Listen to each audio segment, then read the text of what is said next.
যুগের যে রব্বুল আলামিন আমাদেরকে দয়া করেছেন, যে রব্বুল আলামিন আমাদেরকে মায়া করেছেন, মায়া করে তার ইসলামের ভিতরে আসা এবং তার মসজিদে আসা এবং বসা তৌফিক এনে দান করেছেন। যতটুকু না দিতেন, যতটুকু নিয়ামত প্রাপ্ত না হতাম, তাহলে আজকে তার ঘর মসজিদে আবাদ করার জন্য আসতে পারতাম না। এই জন্য সেই সূত্রে শুকরানায় সকলে মন উজাড় করে আল্লাহকে খুশি করার ইরাদা নিয়ে আরেকবার বলুন আলহামদুলিল্লাহ। যেতেই ডাকি মনে যেতেই মধুর লাগে। নবীর নাম যেত শুনি ততই মধুর লাগে। প্রভুর আমার নাম যেত জপি ততই ভালো লাগে। ওই নামেতে মধু মাখা, ওই নামেতে মধু মাখা, জানে কিশোর বন্ধুকে। ওর নাম দেখে কত ভালো লাগে। নবীর নাম কত মধু, ডাকলেই ভালো লাগে। সকলে বলুন আলহামদুলিল্লাহ। এই জন্য তার আলহামদুলিল্লাহ বলার স্বাদ আছে না নাই? আছে। ওই মহান রব্বুল আলামিনের দরবারে আমরা শুকরিয়া আদায় করলাম এই জন্য আমার আল্লাহ সুবহানাহু ওয়া তাআলা ও দুনিয়ার জগৎবাসীরা শোনো শোনো, তোমরা যখন দুনিয়াতে যাও তখন আমি যাওয়ার সেই তোমার দুনিয়াতে যাওয়ার বেলা আল্লাহ রাব্বুল আলামিন তোমার জন্য একটা নিয়ামতের ফয়সালা আর একটা দুজুকের ফয়সালা আমি আল্লাহ রেখেছি।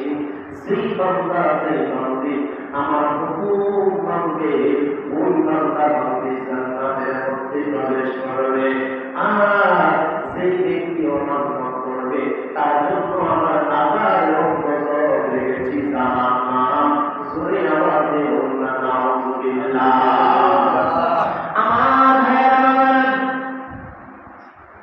সময় দেখে ওয়াজের দিকে আলোচনার দিকে ঢুকে গেলাম। আল্লাহ সুবহানাহু ওয়া তাআলা কোরআনে কারীমের মধ্যে কি বললেন? আমার ভাইরা যদি আমরা তা না জানি, যদি আমরা তা না বুঝি, তাহলে দুনিয়া আমার জন্য বিপদ হয়ে যাবে। আর যদি আমি সঠিক রাস্তাটা, সঠিক ফায়সালা বুঝতে এবং জানতে পারি, তাহলে আমার জন্য সেই আমাদের দরজা খুলে যাবে। আমার ভাইরা এই জন্য আল্লাহ সুবহানাহু ওয়া তাআলা বিসমিল্লাহির রাহমানির রাহিম।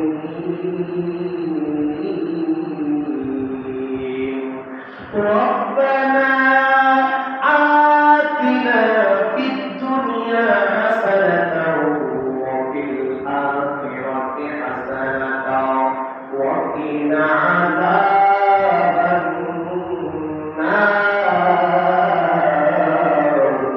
জোরে বলুন আল্লাহু আকবার। এই কোরআনে কারীমের মধ্যে আল্লাহ রাব্বুল আলামিন বলেন, রব্বানা আতিনা, হে আমার প্রতিপালক, হে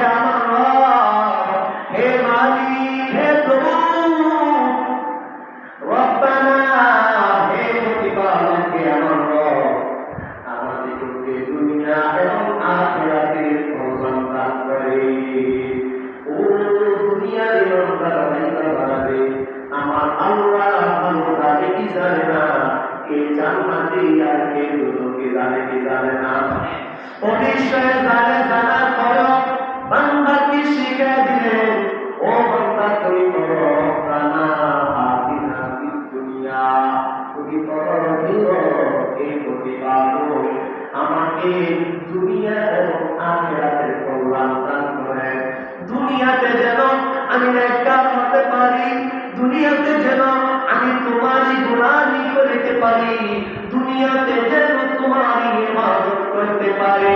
হে রব, দুনিয়া এবং আখিরাতের কল্যাণ প্রদান করুন, যেন আমি দুনিয়াতেও আপনাকে খুশি করতে পারি, আর সেই আখিরাতে যেন আপনাকে খুশি করে আপনার রহমতের ছায়ার নিচে থাকতে পারি।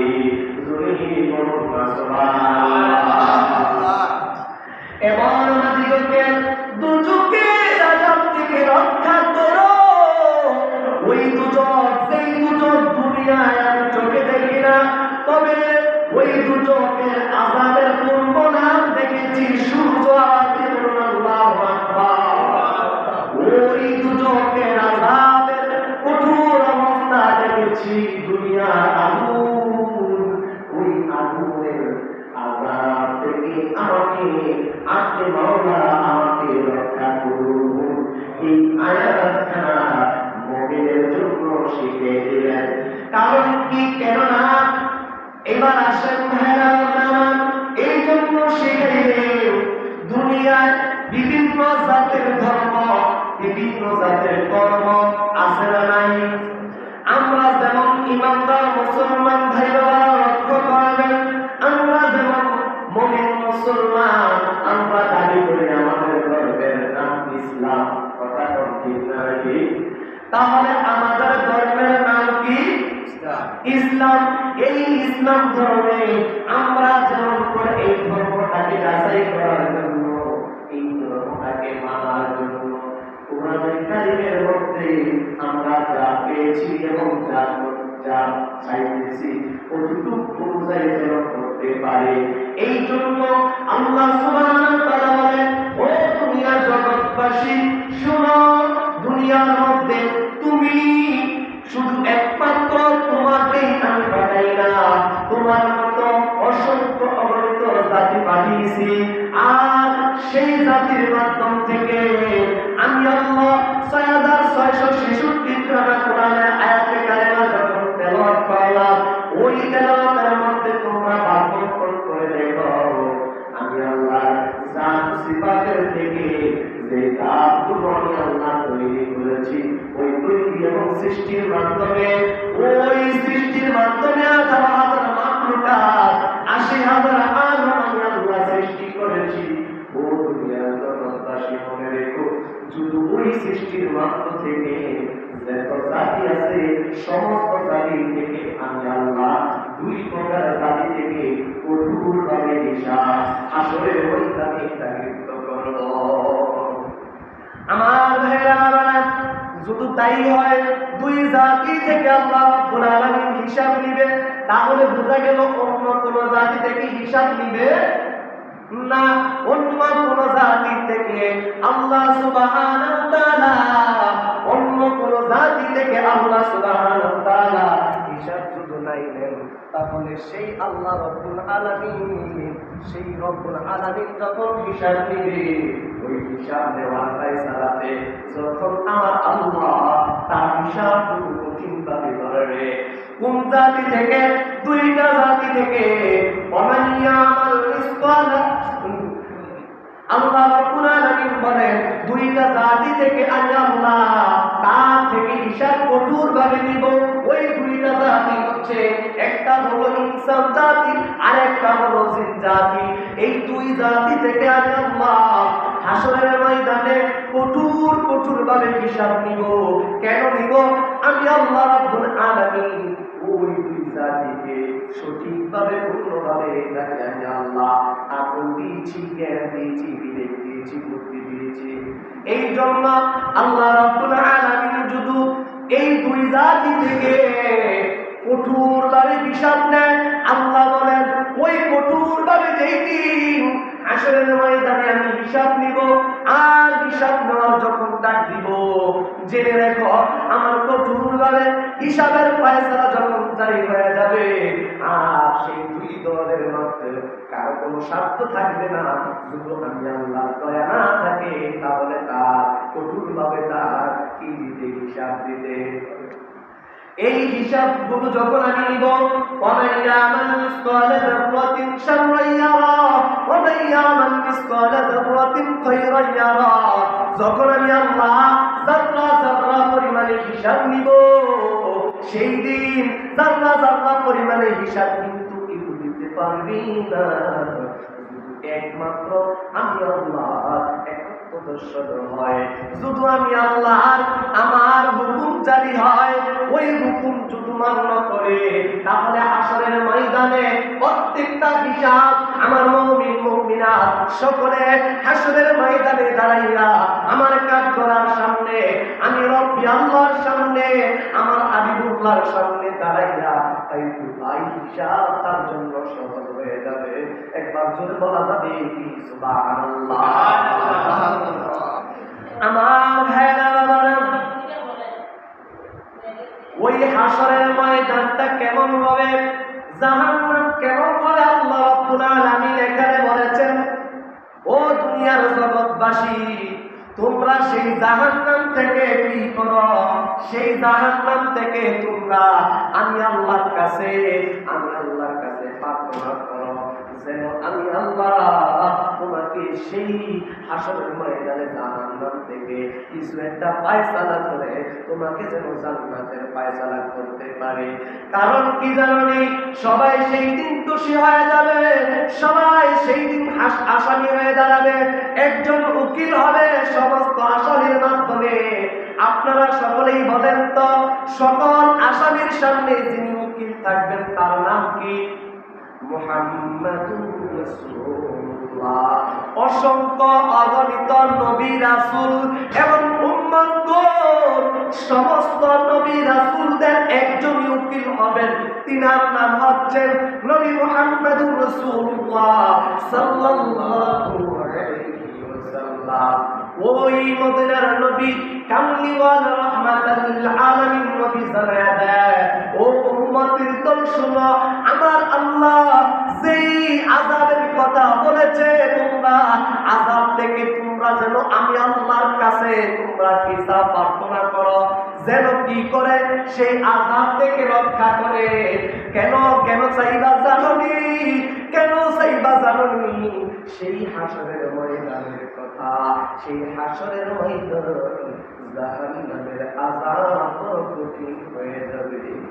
এই জাহান্নামের আযাবটুকু এমন হবে, এই জাহান্নামের আযাব কেমন হবে, এই জাহান্নামের পূর্ণ নাম, পূর্ণ শব্দগুলো কি দিয়ে বুঝাইছেন? ওই পূর্ণ তাকে বোঝানো হয়েছে দুনিয়ার নমুনায় আগুন দিয়েছেন। কি দিয়েছেন? আগুন দিয়েছেন। দুনিয়ার পূর্ণ আযাবের থেকে আল্লাহ রাব্বুল আলামিন মানুষকে দেখানোর এবং বোঝানোর জন্য বলেছেন, তোমরা আমি আল্লাহ দুনিয়ার সেই আগুনের দিকে লক্ষ্য করো। সেই একটা মোমবাতি ধরাও, একটা মোমবাতি আগুন লাগাও, আগুন লাগাইয়া একটা মোমবাতির আগুনের উপরে কেউ হাত দেওয়া সম্ভব হবে নি বাবা? হবে? কেউ একটা মোমবাতির আগুনে যদি কারো হাত স্পর্শ করা না যায়, ওই হাতটা যদি জ্বলা যায়, পুড়া যায়, আমার আল্লাহ রাব্বুল আলামিন বলেন, দুনিয়ার ওই আগুন, মোমবাতির একটা আগুন যদি তোমার শরীরে স্পর্শ করলে, যদি তোমার সেই শরীরটা কি না হয়, রক্ষা না হয়, তোমার সেই শরীর তোমার সেই আগুনের তাপমাত্রাটা সহ্য করতে না পারে, তাহলে কেমন করে সেই জাহান্নামের কথা তুমি কল্পনা করবে?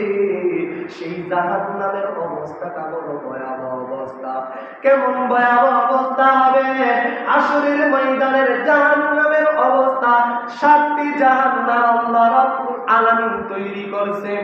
সেই জাহান্নামগুলো 7টি জাহান্নামের মধ্য থেকে এক একটি জাহান্নাম থেকে একটি জাহান্নাম ভয়ঙ্কর হবে, কিন্তু যিনি উচ্চ মাকামের, যিনি উচ্চতা জাহান্নাম হবে, তার নামগুলো দিয়ে আল্লাহ রাব্বুল আলামিন দুনিয়ার জমিনে মানুষকে বর্ণনা করে শোনাইলেন। সেই জাহান্নামের কাছে ওই আল্লাহ রাব্বুল আলামিন 7টা জাহান্নাম থেকে আল্লাহ রাব্বুল আলামিন 7টা জাহান্নামকে বাহন করতে সূত্রাপাত করলেন।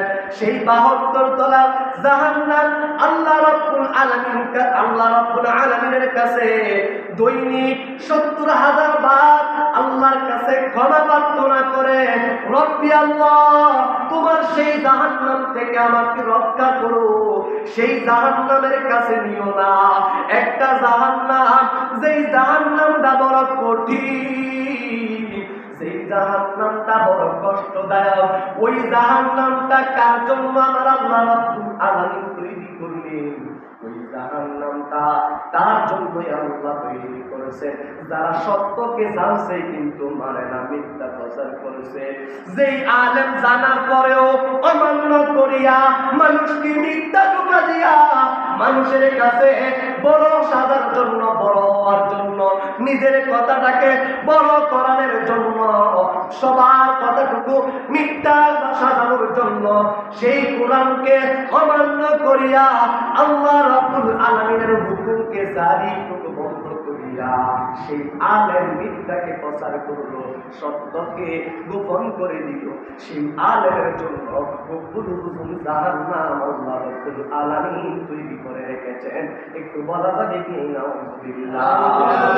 একটু জবানে পড়ুন সালাতুন ইয়া রাসূলুল্লাহ আলাইকুম সালাতুন ইয়া হাবিবাল্লাহ আলাইকুম সালাতুন ইয়া রাসূলুল্লাহ আলাইকুম সালাতুন ইয়া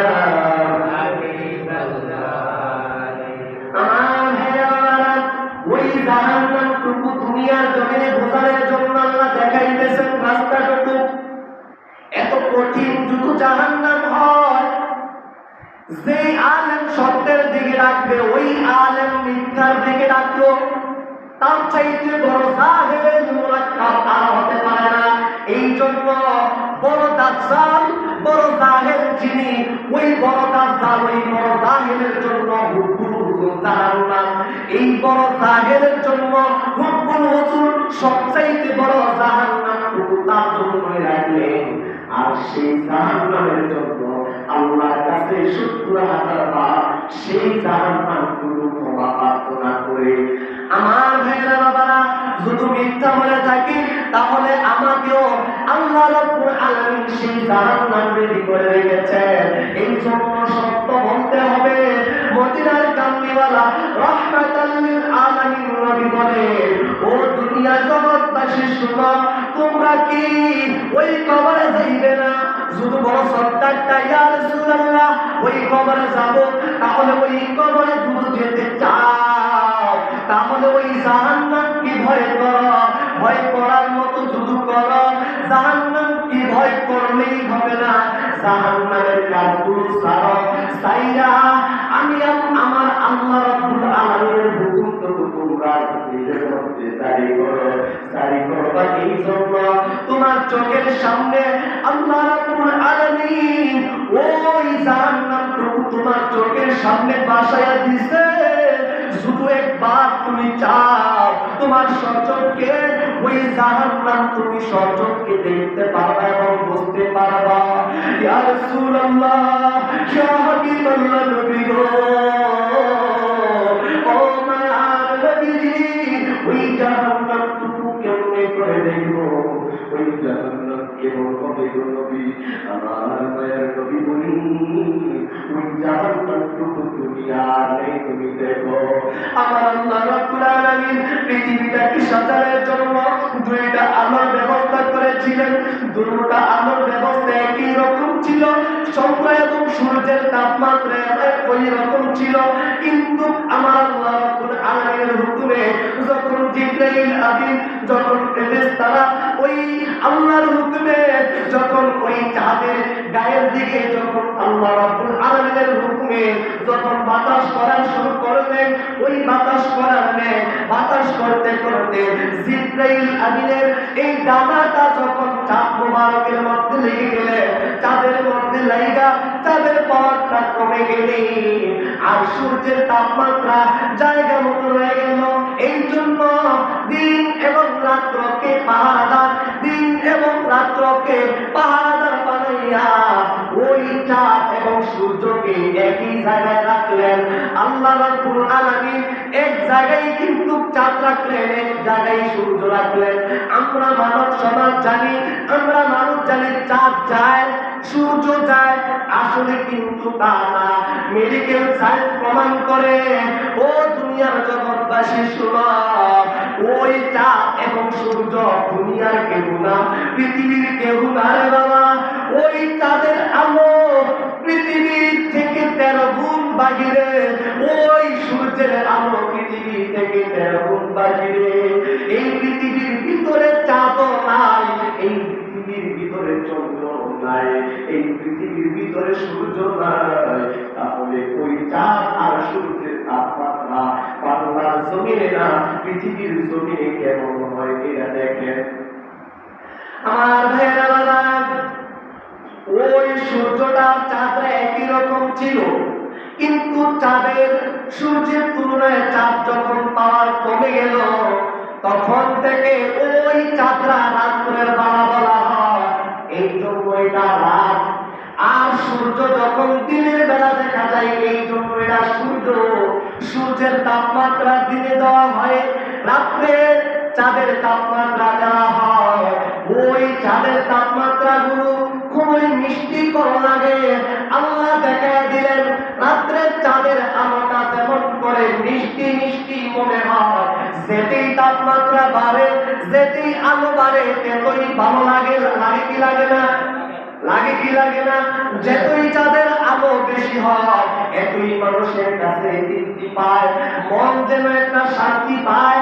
আর শুধু চাঁদ শুধু আলো না দেয়, অন্ধকার হয়ে গেলে ভয়ঙ্কর লাগে কি লাগে না? তাহলে এদিকেও যেমন ভয়ঙ্কর আছে বাবা, যদি আপনি লক্ষ্য করেন ওই দিকেও ধরতে পারবেন। দিনের দিকে দিনে কিন্তু সূর্য তাপমাত্রা দেয়, ওই সূর্যটা শুধু ডুবে যায় কিংবা সূর্যের আলো বন্ধ হয়ে যায়, তাহলে পৃথিবীর ভিতরে শুধু পৃথিবীর ভিতরে অন্ধকার অবস্থান হয়ে যায়, মানুষের মন ভেঙে যায়, মনটা কাঁপায়া যায়। কিন্তু তাপমাত্রা শুধু আবার বেশি হয়ে যায়, তারপর মন ভেঙে যায়, মনটা কাঁপায়া যায়। আমার আল্লাহ রাব্বুল আলামিন বলেন, চাঁদ হলো জান্নাতের একটা সর্দার, জান্নাতের একটা রাস্তা, আর সূর্য হলো জাহান্নামের একটা রাস্তা, জাহান্নামের একটা দরজা। ওই সূর্যের দিকে তাকাইলে পৃথিবী থাকা অবস্থায় কবর হাসরের মিজান পৌঁছাতে জাহান্নামের কথা তুমি মাওলা ইন্তজাম থাকতে তুমি অনুভব করতে পারবে। একটু বলা দিকে আল্লাহু আকবার। ওই আল্লাহ রাব্বুল আলামিন বলতেছেন, ওই সূর্যটা কতটুকু বাহিরে? পৃথিবী থেকে 13 গুণ বাহিরে, পৃথিবী থেকে 13 গুণ। পৃথিবীটা কত মঙ্গল আছে, এই পৃথিবীর 13 গুণ বাহির থেকে শুধু ওই সূর্য তাপমাত্রা দেয়। ওই সূর্য আল্লাহ রাব্বুল আলামিন বলতেছেন, সরাসরি সূর্য তাপমাত্রা দেয় না, এই সূর্যটাকে আমি আল্লাহ যেটুকু পাওয়ার দিয়েছি, ওই সূর্যের পাওয়ারটা উল্টাইয়া পৃথিবীর জমিয়ে দিয়েছি। অর্থাৎ বুঝাইলেন, বাতির উল্টা পিঠে আলো থাকে না, বাতির নিচ কিন্তু অন্ধকার। বাতির পাওয়ার যেদিকে এদিকে আলো থাকে, বাতির মাথা যেদিকে এদিকে আলো থাকে না। ওই সূর্যের উল্টা পিঠ দিয়া পৃথিবীর ভিতরে আলো দিতেছে, আর আসল পিঠটা মাওলার দিকে মোটাইত্ব করে রাখছে। আর সেই সূর্যের মুখ হলো 12টা, সেই 12টা মুখ দিয়া আল্লাহ রাব্বুল আলামিন পৃথিবীর জমিনে তাপমাত্রা দেয় না, শুধু তাপমাত্রা দিত, জমিন থাকতো না। এই জন্য ওই উল্টা পিঠের সূর্যের একটা মুখ পৃথিবীর ভিতরে দিলেন, আর 12 মুখ থেকে 11 মুখ বন্ধ রাখলেন বাবা। ওই সূর্যের তাপমাত্রা সেন্টিমিটার যদি একটু বেশি হয়, আমার আর আপনার মতো মোটা বলেন, সুন্দর বলেন, কালো বলেন, আফ্রিকার বলেন, সৌদি আরবের বলেন, বাংলাদেশের বলেন, যত দেশের যত লোক বলেন না কেন, সেন্টিমিটার যদি বাড়ে যায়, ওই গরম সহ্য করতে পারে না। শুধু পৃথিবীর 13 গুণ বাহির থেকে সূর্য তাপমাত্রা দিয়ে একটা মাথা দিয়ে যদি তাপমাত্রা দেওয়ার পরে 1 সেন্টিমিটার রোদের তাপমাত্রা আমার আপনার শরীরে সহ্য হয় না, তাহলে বলেন ওই সূর্যটা হাসরের মাঠে আল্লাহ রাব্বুল আলামিন প্রত্যেকটা বান্দা বান্দি এক বিগত 3 বার সুরমা দেওয়ালার মাথার উপরে রাখবে। আর সেই দিন সূর্যটা বারো বান্দা বান্দির মাথার উপরে ছেড়ে দিবে, সেই দিন পাপিক করে দিবে। আর সেই দিন শুধু এই অবস্থা করে কোন রকমেই কি সহ্য করা সম্ভব হবে? তাহলে ওই আল্লাহ রাব্বুল আলামিনের হুকুম জারি করার দরকার আছে না নাই? কিভাবে করব? আল্লাহ বলেন এক ওয়াক্ত নামাজ যদি কোনো বান্দা অস্বীকার করে কিংবা ইচ্ছা করে ছাড়ে, এক ওয়াক্ত নামাজ যদি অস্বীকার করে কিংবা এক ওয়াক্ত নামাজকে যদি কোনো বান্দা ইচ্ছাকৃতভাবে ছেড়ে দেয়, এক ওয়াক্ত নামাজ ছাড়ার জন্য 80 রকম তার আগের মধ্যে চলতে হবে। ওরে ইমানদার মুসলমান ভাই বাবারা, জানতে চাই ওয়াজের শেষকালে আপনাদেরকে প্রশ্ন করি, তাহলে শুধু এক ওয়াক্ত নামাজের জন্য 80 হোক বা 200, এরা বাংলা দুনিয়ার জমিনের তর্জমা হচ্ছে দুনিয়ার ন্যায় 1,24,000 বছর জাহান্নাম। ওই 1,24,000 বছর জাহান্নাম কয় ওয়াক্ত নামাজের জন্য করতে হবে? বলেন না, কয় ওয়াক্ত?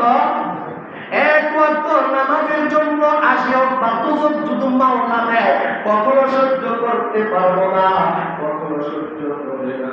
এই জন্য আল্লাহ রাব্বুল আলামিন এই আয়াতটা কোরআনে কারীমের মধ্যে তেলাওয়াত করে বান্দাকে শিখিয়ে দিলেন, হে বান্দা তুমি পড়ো, তুমি তোমার রবের জন্য, তোমার রবের দিকে তুমি পড়ো।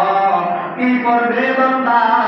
বান্দা তুমি পড়ো, রব্বানা আতিনা ফিদ দুনিয়া হাসানাতাও ওয়া ফিল আখিরাতি হাসানাতাও ওয়া কিনা আযাবান নার। মাওলা দুনিয়া এবং আখিরাতে আমাকে কল্যাণ দান করেন, আর আপনার যেই জাহান্নাম ভয়ঙ্কর, এই জাহান্নামে আমাকে দিয়েন না। শুধু দেন ওই জাহান্নাম আপনার এই অদম পাপী অদম গুনাহগার বান্দা কখনো সহ্য করতে পারবে?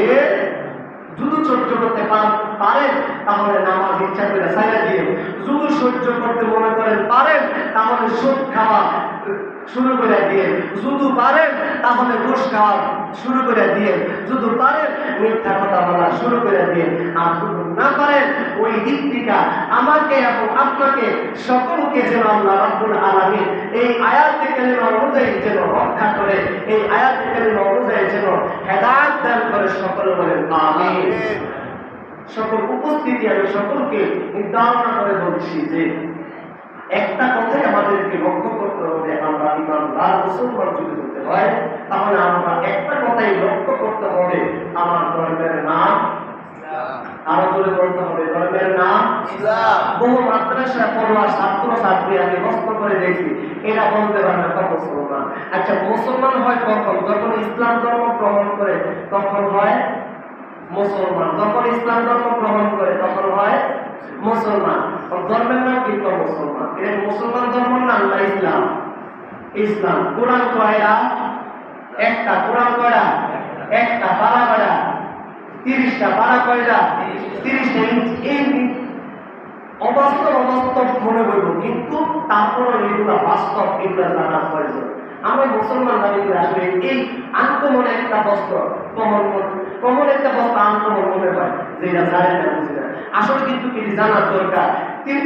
একটা কোরআন পারা কয়টা? 30টা। সূরা কয়টা? বলতে পারেন কেউ? কয়টা সূরা আছে? 100। মাশাআল্লাহ, একজন বলছে 114টা। এই 114টা সূরা কোরআনে কারিমের মধ্যে আছে। এবার বলেন 114টা সূরার মধ্যে সিজদা আছে কয়টা? শুধু 14টা। একজনের জবাব দেয়, আপনারা কেউ বলার অধিকার নাই, বলার দরকার, বোঝার দরকার। এই জন্য আছে কয়টা? সিজদা আছে কয়টা? 14টা। ওই পুরা কোরআনে কারিমের মধ্যে 114টা সূরার মধ্যে আয়াত আছে কয়টা? 6663টা। এই 6663খানা আয়াতের মধ্য থেকে যদি কোনো বান্দা বান্দি একটা নোকটাকে অবিশ্বাস করে কখনো ইমানদার হতে পারবে? তো যারা পায় 564 আয়াত, 6564 আয়াত, এতে কি ইমানদার না এই জাহের জাহের না, এতে এই যুগের দাজ্জাল। এই জন্য কোরআন বিক্রি হইতেছে, কোরআনকে সামনে একবার আপনি এটা করেন না, দিয়ে দেবেন না, মাংনা কোরআন এটা দিয়ে দিতেছে, যেন করবেন মাংনা এনো এনো এনো দাম বাড়বো দাম না, যেন করবেন মাংনা এনো কি রাখবো দাম বাড়বো কি দাম না। এই জন্য মাংনার মধ্যে না আসলটার মধ্যে যাইতে হইব 6666 দ্বারা এই আত্মমন মনে হইল একটা কমন প্রশ্ন, এগুলো যেন আমরা সকলে বুঝতে পারি। 5 ওয়াক্ত নামাজ, নামাজ কত ওয়াক্ত? 5 ওয়াক্ত নামাজ, এগুলো বোঝার প্রয়োজন। আমি তো সময় আপনাদেরকে আমি কোনো সময় দিতে পারি না, আপনারা আমার সময় দেন না, কিছুই বুঝি না। আমি আছি বয়সকালে বুঝে গেছি এক বেজারের মধ্যে, আপনারা বয়সকালে বুঝে গেছেন আরেক বেজারের মধ্যে। আমি বলছি বিয়ার বেজাল, আপনারা বলছি দুনিয়ার বেজাল মনে হয়। তো বিয়ার বেজাল এটা একটা আমার লইলা খেলা নাকি? তো একটা বেজাল করে গেছি, আমরা থেকে 1 সপ্তাহ ছুটি নিছি গা, আবার যখন আজকে আবার জোর হয়ে গেলে আবার রওনা দিতে লাগে ঘুরে আমি আমরা সামনে খুশি মনে সামনে যেন আল্লাহ কবুল করে সকল বলেন আগে। তো বলতে চাইছিলাম যে 5 ওয়াক্ত নামাজ কত ওয়াক্ত? 5 ওয়াক্ত। ফজর নামাজ কত রাকাত? কত রাকাত? 4 রাকাত। জোহর নামাজ কত রাকাত? 12 রাকাত। আসর নামাজ কত রাকাত? 8 রাকাত। দুই জনে সবাই করেন। মাগরিবের নামাজ কত রাকাত? 7 রাকাত। এশার নামাজ কত রাকাত? এবং যদি কেউ 15 রাকাত 15 রাকাত পরে থেকে কেন 15 রাকাত নেই, তাহলে কত রাকাত? 17 রাকাত। এটাই বলতে হবে। তার কোনো দলিল নেই, যেটা পূর্ব থেকে বোঝাইছে, যেটা পূর্ব থেকে মাইনাইছে এটা মানতে হবে, ঠিক না? ঠিক। এই জন্য 5 ওয়াক্ত নামাজের এই যে এইগুলা বুঝলাম, এরপরে আসেন 5 ওয়াক্ত নামাজের ফজর নামাজের 4 রাকাত বলছি, প্রথমে 2 রাকাত সুন্নাত, এরপরে 2 রাকাত ফরজ। এইভাবে প্রত্যেকটা নামাজের সুন্নাত কোনটা, ফরজ কোনটা, কোনটা আগে কোনটা পরে, কোনটা কোন ওয়াক্তে পড়তে হবে, এটি বোঝার দরকার আছে না নাই? আছে। শুধু যে এখন জাহান্নামের ভয়ঙ্কর অবস্থা শুনলাম, শুনলে গেলে সারতো না। ওই ভয়ঙ্কর থেকে যদি বাঁচতে চাই, যদি বাঁচতে পারি, তাহলে একটাই রাস্তা মাওলার কথা শোনা, একটাই রাস্তা ইবাদত করা। তো সেই খুশি মনে আপনাদের সকলকে এই জাহান্নামের কথা স্মরণ করিয়ে দিয়ে আপনাদের থেকে নামাজের উপরে কিছু টাকা আমি ধার্য করছি।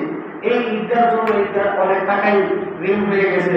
যদি পারেন মনের একলাস নিয়তে, আমি আগ থেকে বলছি, এই জন্য নামাজের দাঁড়াইয়া যখন নিয়তটা হয়ে যাব তখন আল্লাহর কাছে অনুরোধ করবেন, আল্লাহ কিছু আছে না নাই কিনা জানি না, তবে হুজুর যে কইছে হুজুরের কথা না মানি না, তোমাকে খুশি করার জন্য এই ঈদগার জন্য কিছু টাকা হলেও শরীর হওয়ার তৌফিক দান করে সকলে বলেন আমিন।